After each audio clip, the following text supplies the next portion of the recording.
If you find yourself finding it really hard to see consistent progress or even stay consistent with what you say you want to do, it's usually because we fail in a place that isn't usually mentioned. And that's after we start getting results. Because anything works until it doesn't. Either you get greedy and want to push harder, or things start to slow down, and instead of trusting the process, we tighten it up. We tell ourselves we're just going to go a little bit harder, and then we'll pull back to usual.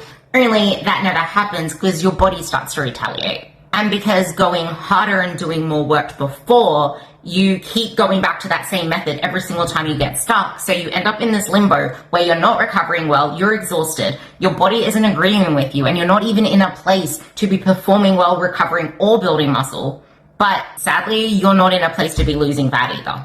And because we're in this limbo where we can't stay consistent with anything that we said we're going to do, we feel too scared to increase our calories. We don't want to see the scale go up or lose our progress and feel like we're just letting go. It's not working anymore, and we don't trust our bodies or ourselves to be able to get anywhere because we're not being consistent. So we end up in this cycle of seeing some results, losing them, and feeling like we're making progress because most of the time we're focusing on doing the right thing, but we just can't stick to it.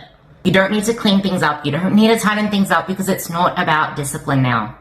While you're trying to do everything you can to stay in control, everything is completely out of control and you're digging a deeper hole that's only going to be harder for you to break out of.